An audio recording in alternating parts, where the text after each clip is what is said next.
rebelde, cuestionadora, digamos un toque burlón, gran capacidad de análisis, mucha personalidad.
Yo fui educada principalmente por mi abuela.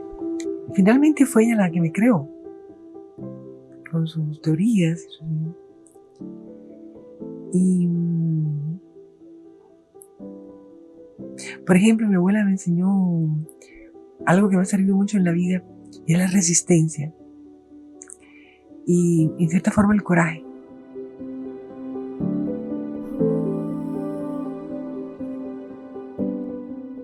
Ella tenía una abuela que era de muchas armas tomar, que le decía a la niña que participara en las conversaciones de adultos, pero solamente escuchar sin intervenir. Entonces todas esas historias que contaban las mujeres en sus reuniones íntimas le quedaron allí en la memoria. Y por otro lado, su padre, que era abogado, tenía una gran biblioteca y ella desde niña leyó a los clásicos grecorromanos y literaturas de diferentes partes del mundo, y entonces allí también fui ampliando su horizonte. Cuando tenía como unos 10 años, se me ocurrió preguntarle a mi papá qué es una persona inteligente. Y mi papá se quitó el cigarrillo de la boca. Él tenía una enorme biblioteca en su cuarto. Entonces miró a la biblioteca y la señaló así y dijo: una persona inteligente es una persona que se lee todos estos libros. ¡Ah! Y yo dije: Dios mío, ¿pero por dónde comienzo? Y me dijo mi papá: por el principio. Hay que leerse el libro de los muertos egipcios. Y después hay que ir al Mahabharata y al Ramayana. Y yo me leí todas las epopeyas. Y así fue como le cogí gusto a la lectura. Desde que era una colegiala, mantenía un cuaderno donde llevaba notas y escribía todo tipo de información, sueños,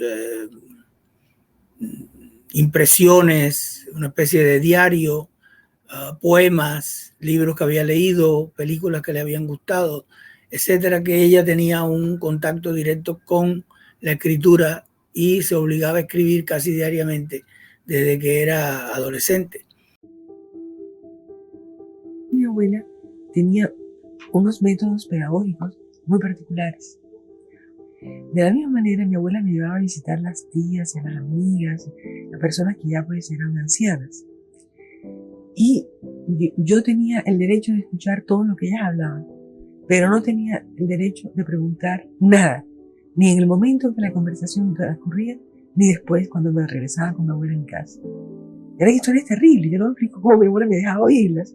Entonces cuando llegaba a la casa, me tocaba trabajar, es decir, convertir en juego esas historias, y utilizaba unos frasquitos con colores, con, ¿sabes?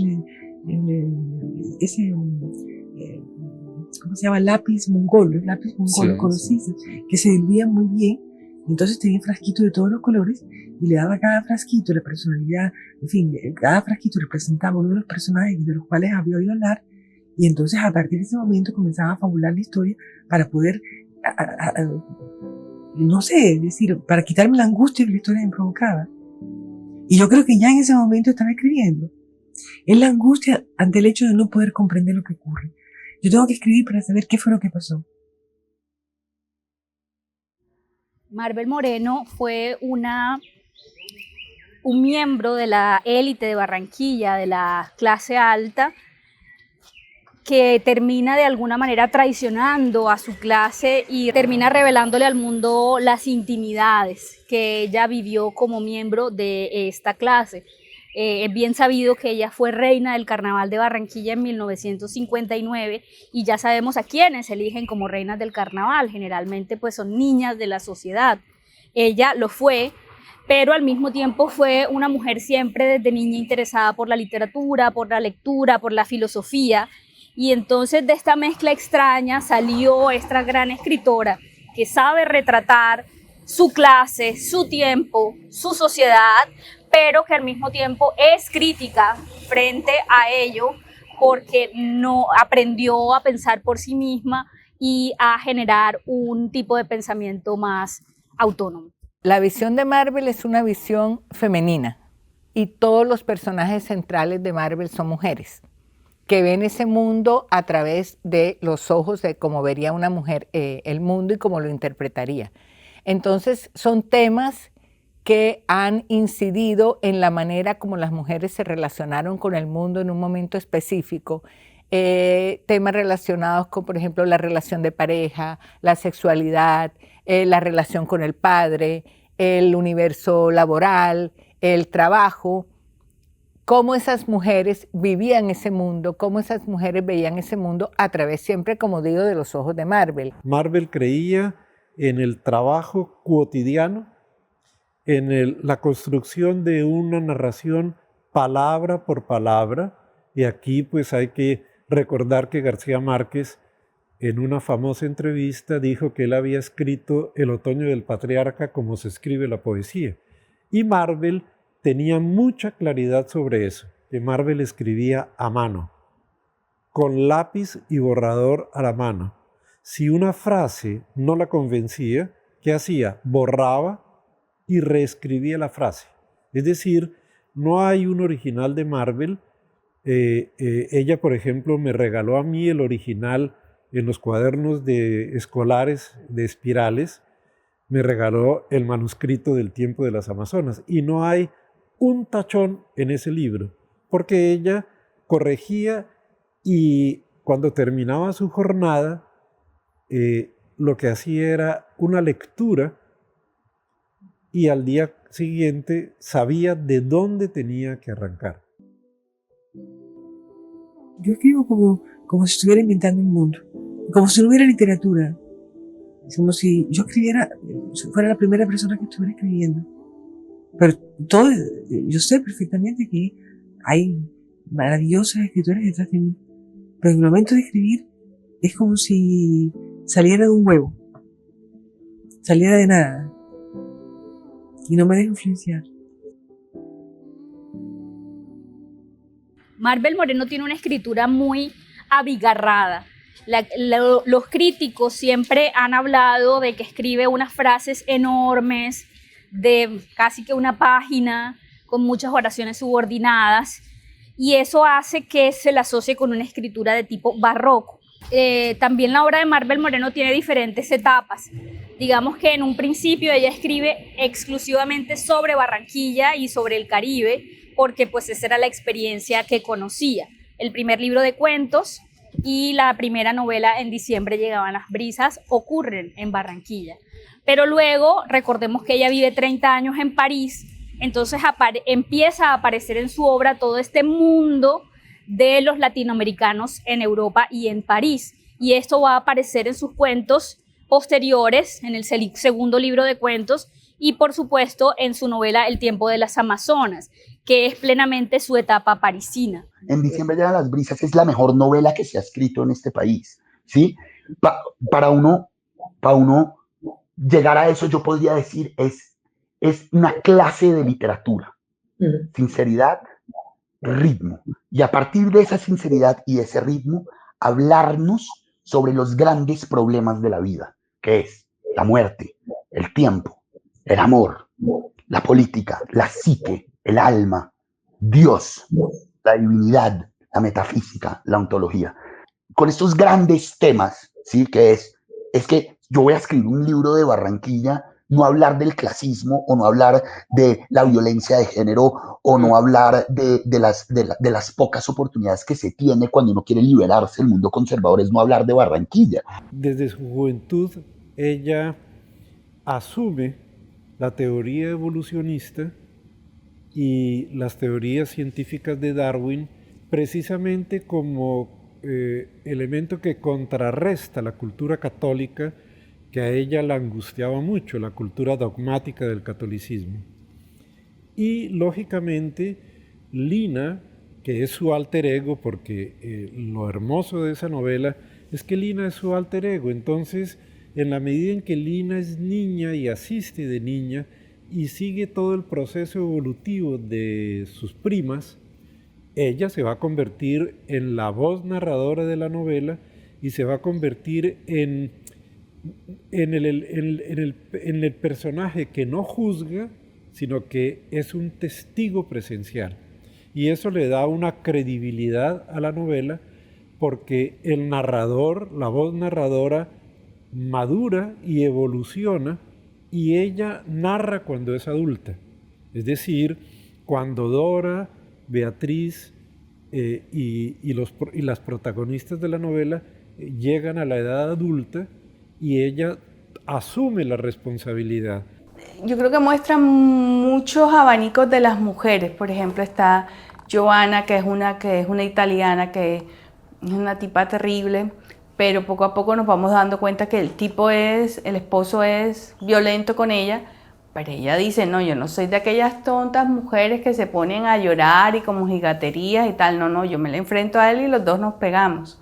O sea, hay de todo, y está la mujer que se deja y hay la que no tiene una buena relación, o sea, hay diferentes formas. Marvel posiblemente rebasaba con creces, con una gran autonomía técnica y narrativa, la literatura del boom. Y se presentó como dice Jacques Gillard en la contraportada de la primera edición de Llegaban las brisas, dice que tampoco se trata, sin embargo, de una novela latinoamericana en el epidérmico sentido que algunos han venido explotando últimamente. En Colombia y más precisamente la ciudad de Barranquilla, no pasan de ser aquí un mero punto de referencia para contar una aventura desprovista de las habituales vinculaciones y coartadas geográficas, superando desde un principio las posturas feministas y las normas ya gastadas del realismo mágico, rechazando los dogmatismos de nuestra época, prolonga audazmente las indagaciones de la nueva narrativa hispanoamericana. ¿Cuánto tiempo te demoras escribiendo la novela? 7 años. Porque muchas veces, por ejemplo, me ponía a escribir sobre un personaje y cuando tenía, no sé, 20 páginas o 30 o 40, descubría que el personaje no correspondía a lo que yo deseaba y me tocaba volver a comenzar de nuevo.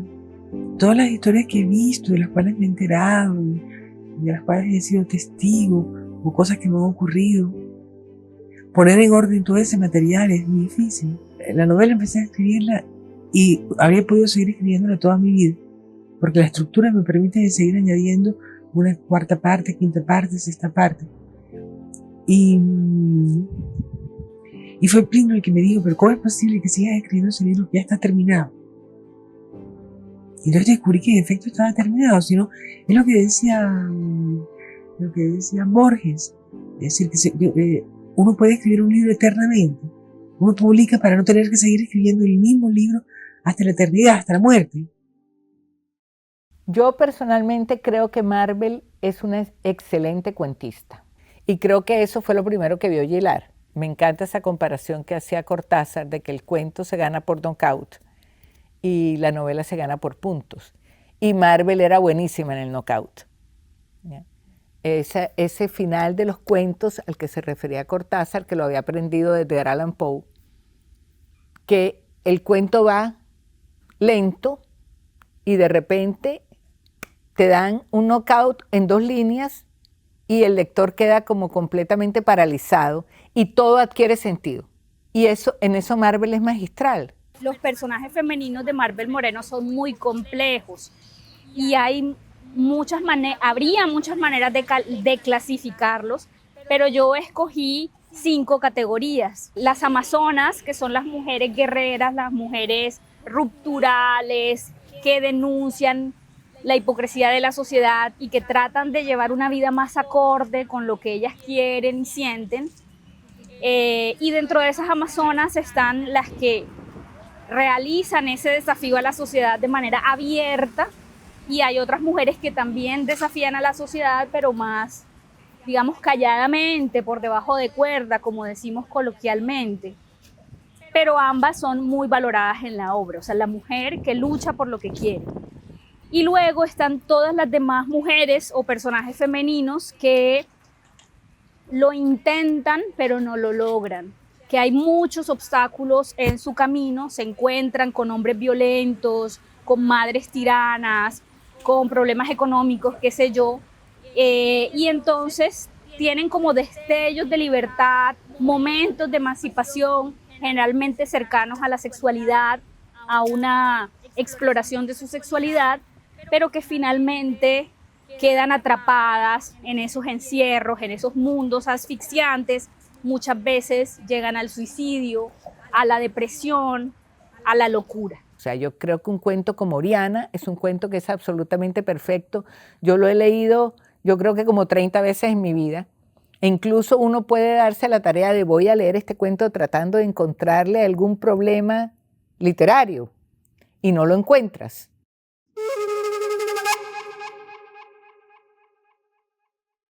Cuando nosotros nos hicimos amigas, Manuel tenía 2 hijas con Plinio, y ella se volvió a casar en segundas nupcias con Jack.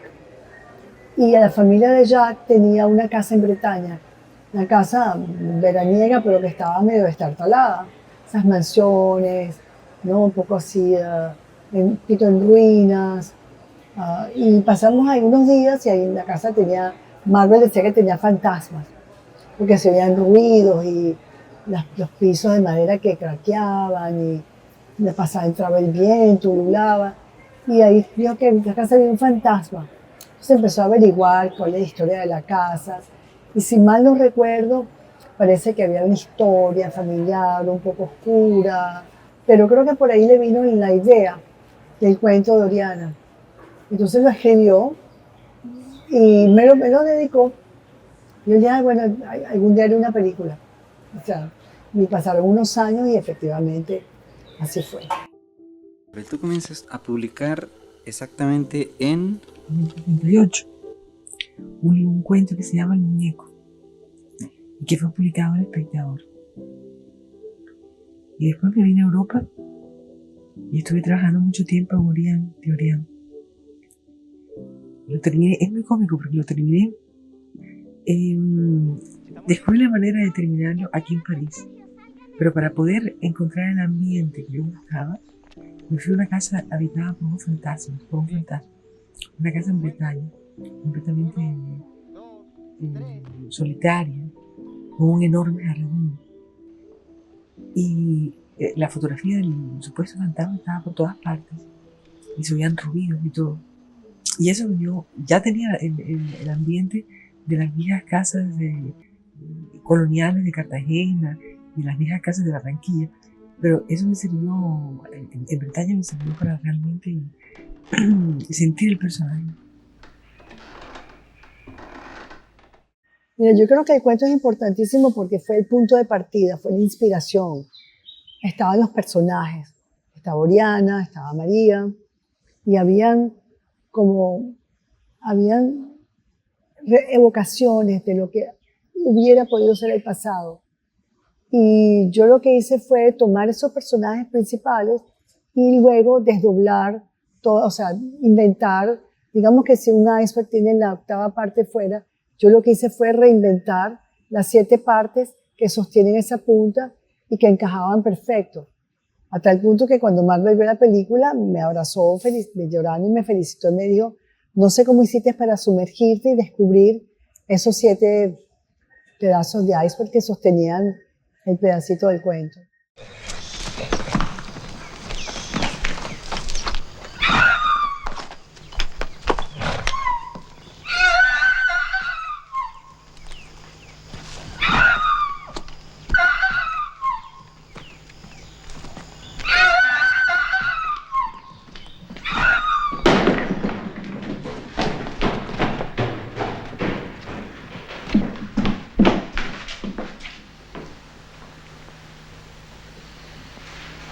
No sabes cuánto me gusta ver que no lloras.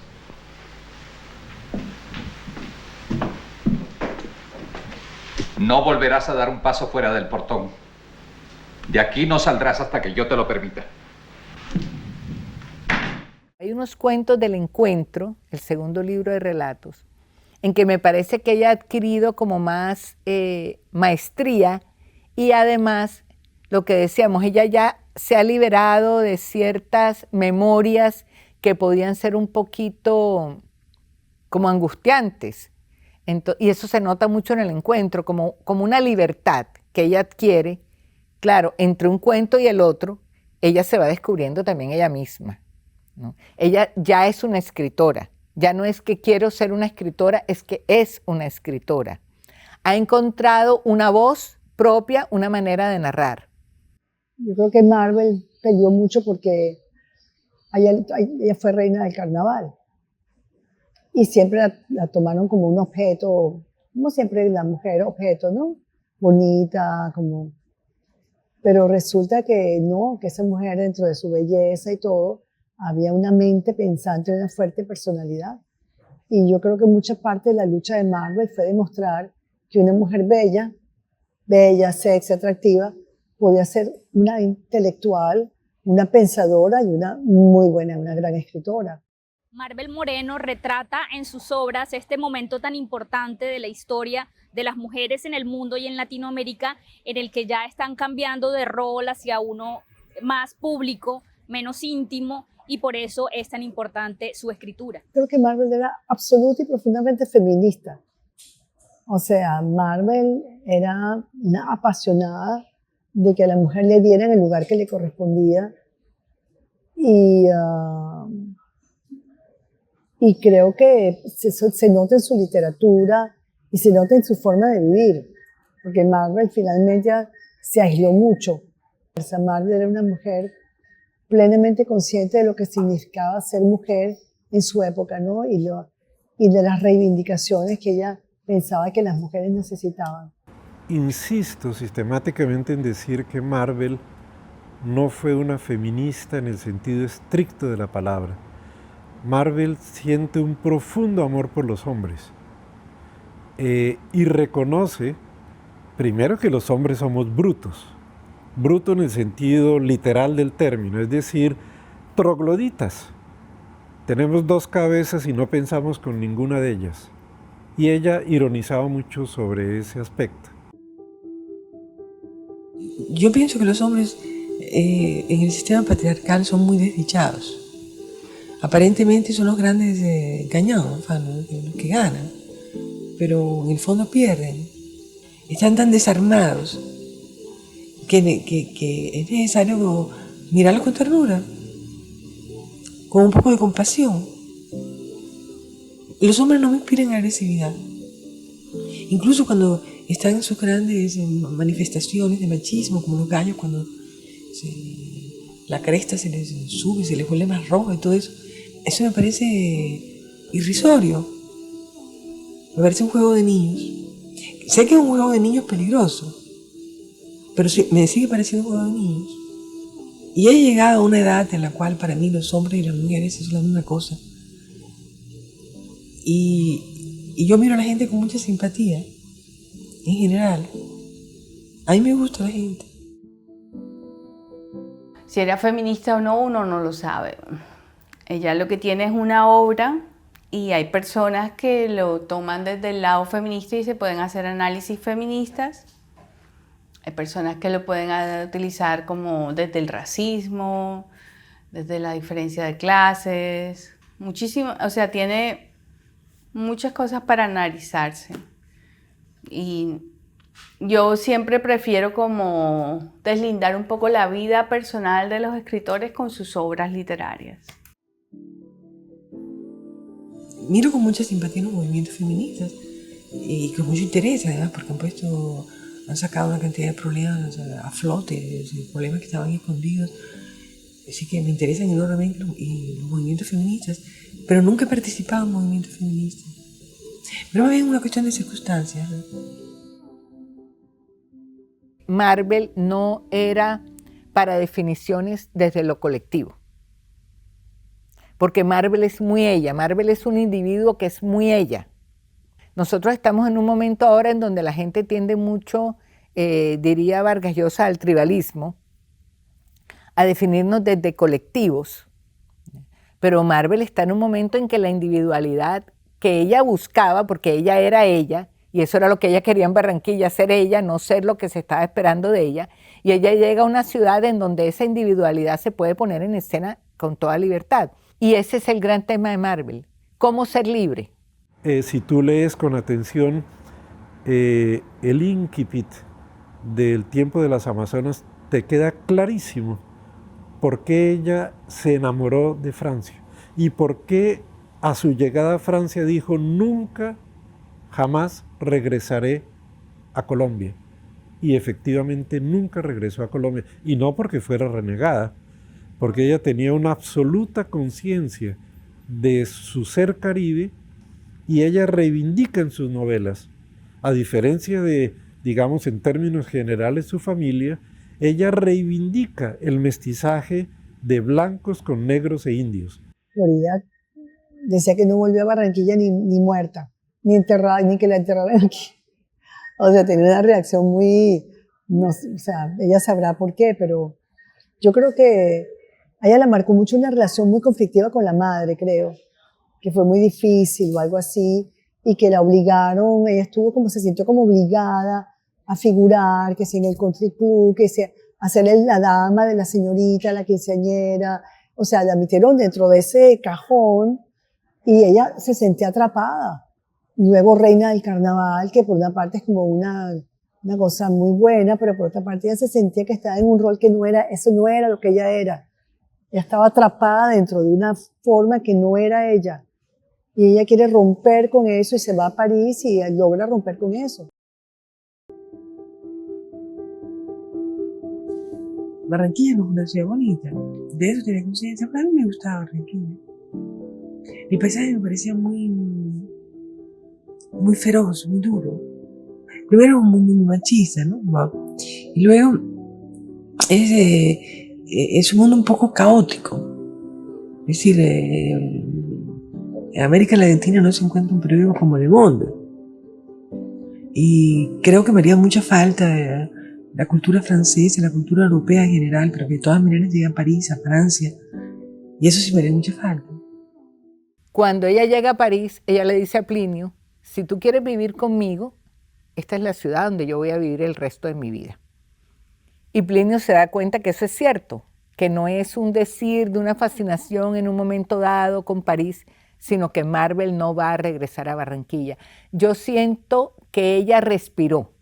Yo creo que ella de alguna manera se reconcilió con la Barranquilla que le tocó a ella vivir y con la Barranquilla que ella sufrió y que de todas maneras podemos pensar que alguna vez también disfrutó. Yo creo que ella se reconcilió con esa Barranquilla, con lo que escribió. Marvel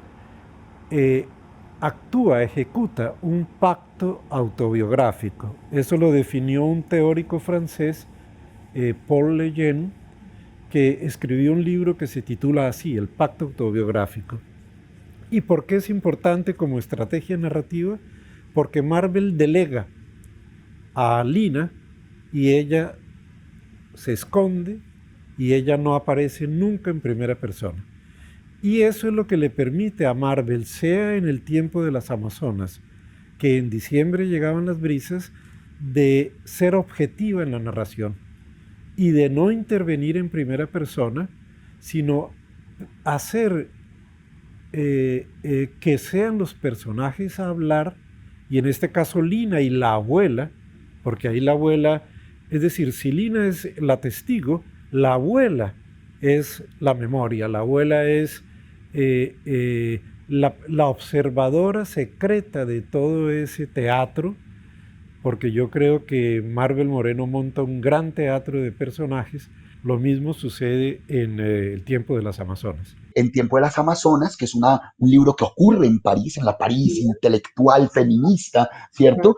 Y está exactamente igual de encerrados los personajes en este universo patriarcal y dominante y clasista y excluidor del otro, ¿no? El tiempo de las Amazonas es un título irónico en el sentido de, no, todavía no es el tiempo de las Amazonas, ¿sí? En el sentido de la vida de estas mujeres. Volvemos a ese encierro y volvemos a esas mismas dinámicas de dominación. Yo creo, y así se siente en su escritura, que es una señora que se sentaba a escribir lo que sentía, lo que había vivido.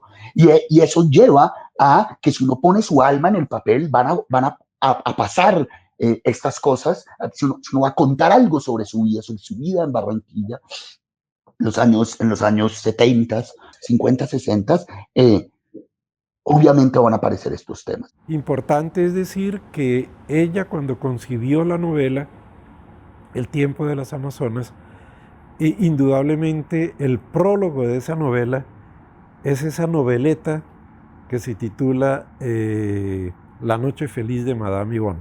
Tiempo de las Amazonas es una novela muy compleja y abigarrada en personajes, pero ese fue el estilo de escritura que ella desarrolló hacia el final de su vida.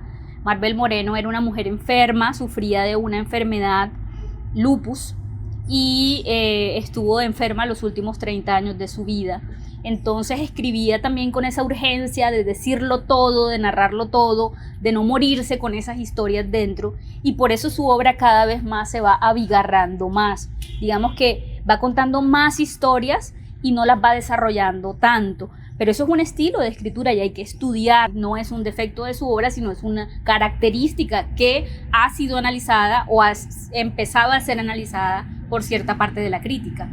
Marvel Moreno muere en 1995 dejando una novela inédita, El tiempo de las Amazonas, y pasan 25 años hasta que esta ve la luz.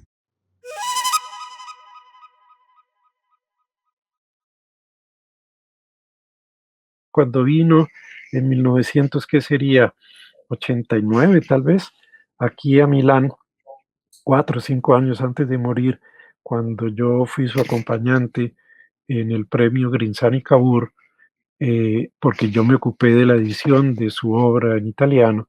Entonces, ella pues con mucha dificultad, yo me acuerdo que vivía en un tercer piso y con mucha dificultad, pero bueno, se sobreponía y subía y bajaba los 3 pisos, pero con dificultad respiratoria, ¿no? Ahora, eso yo creo que la afectó bastante, la afectó mucho, porque de todas maneras le impedía. Ella, de muchacha, era una persona pues absolutamente vital. Y cuando le descubrieron el lupus, cuando le diagnosticaron el lupus, pues te puedes imaginar, fue de todas maneras un golpe para ella, porque la enfermedad fue amenazadora desde un comienzo, ¿no? Al principio fue muy duro, pero ya me acostumbré a la enfermedad. No, me limita todo lo que es acción, pero la reflexión no, me la deja intacta. No sé a dónde va a conducir, pero yo la veo como una enemiga, pero más o menos les trato siempre de sacarle el cuerpo. Trato de vivir en condiciones tales que la enfermedad no tenga, digamos, psicológicamente razones para aparecer.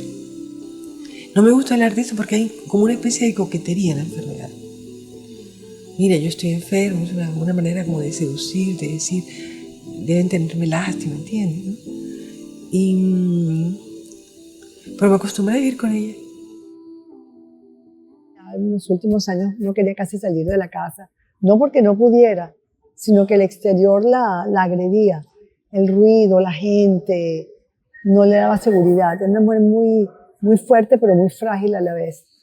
Y yo nunca pensé, la verdad es que nunca pensé que Marvel se iba a morir.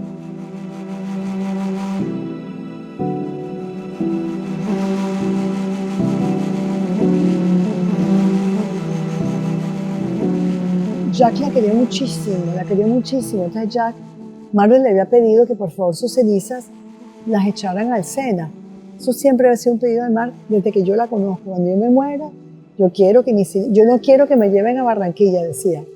Yo quiero que mis cenizas las echen en el Sena. Siempre decía a sus allegados, a mí, a Jack, a Phil. yo quiero que me echen en el Sena, mis cenizas van para el Sena. Y entonces, bueno, Jack primero no quería soltar la ceniza, estuvo mucho tiempo, muchos meses, con la ceniza de Marvel.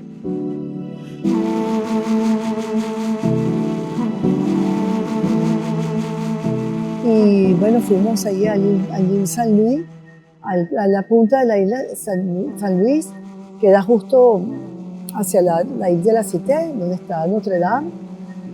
Y ahí nos pusimos en el bordecito y Jack agarró la urna y la abrió, pero para mi sorpresa no fue que hizo así como hace la gente, ¿no?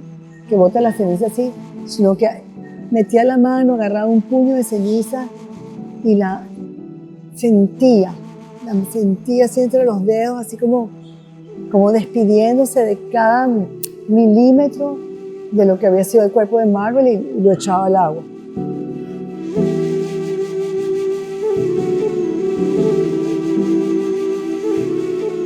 Y dije, bueno, esto es Marvel. Esto es Marvel. Su sentido del humor, su cosa provocativa, su cosa de no parecerse a nadie, hasta eso, hasta después de muerta, no podía ser como cualquier persona que uno las echa así, no. Tenía que ser de esa manera, con el viento, nos cae encima, o sea, hasta no es que me daba risa, pero sí me hacía sonreír la situación.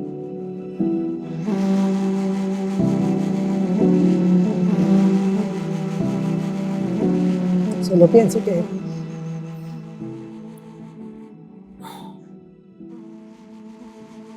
si Marvel estuviera vivo, lo que sentiría.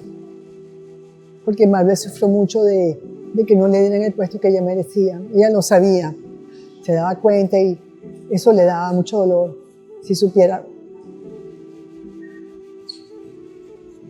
todo lo que está pasando hoy con su nombre, su obra que van a publicar, que publicaron ya El tiempo de las Amazonas. O sea, no quiero ni pensar cómo estaría Marvel de feliz.